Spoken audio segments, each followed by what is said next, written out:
80 शब्द प्रति मिनट की गति से मैटर स्टार्ट।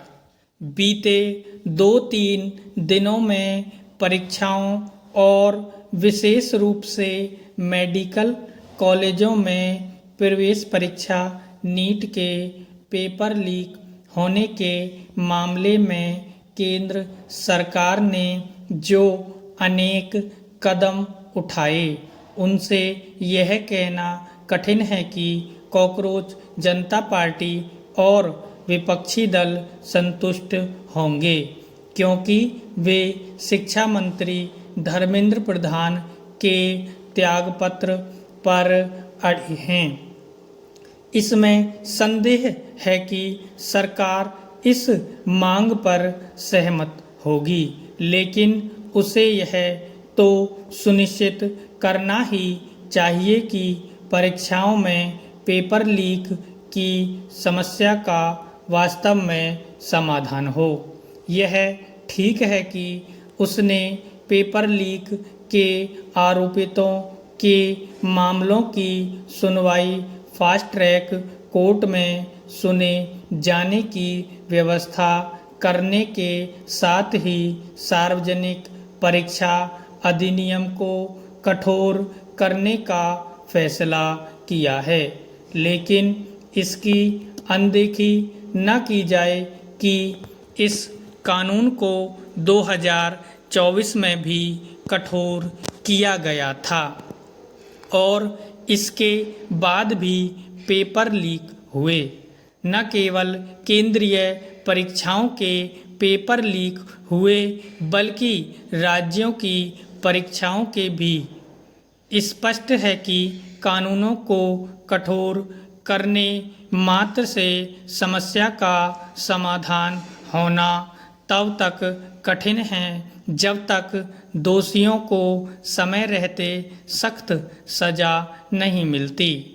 इस मामले में अभी तक का अनुभव कोई अच्छा नहीं रहा। गिनती के मामलों में ही पेपर लीक के दोषियों को दंड का भागीदार बनाया जा सका है, क्योंकि जांच एजेंसियों और अदालतों के तौर तरीके में कोई ठोस बदलाव नहीं हुए। यह एक तथ्य है कि सीबीआई 2024 के नीट पेपर लीक मामले के मुख्य अभियुक्त के खिलाफ पुख्ता प्रमाण नहीं जुटा सकी। यह समझा जाए कि पेपर लीक संबंधी कानून को कठोर करने के साथ ही ऐसी व्यवस्था बनाने की भी आवश्यकता है जिससे किसी परीक्षा में सेंध ही ना लग सके।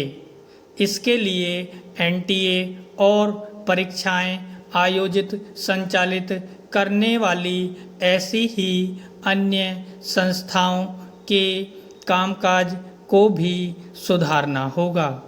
यह एक विडंबना ही है कि एनटीए का गठन केंद्रीय परीक्षाओं को सही तरह से कराने के लिए ही किया गया था, लेकिन यह संस्था अपेक्षाओं पर खरी नहीं उतरी। इसका एक कारण यह है कि वह परीक्षाओं के आयोजन में बाहरी सलाहकारों और विशेषज्ञों पर निर्भर है। क्या यह विचित्र नहीं कि जिस संस्था पर इतनी बड़ी जिम्मेदारी है, उसके पास मामूली स्थायी स्टाफ है। हमें इस सच का भी सामना करना होगा कि कुछ मामलों में शिक्षक ही पेपर लीक में लिप्त पाए गए। नीट के पेपर भी शिक्षकों ने लीक कराए। यह नैतिक पतन का शर्मनाक उदाहरण है।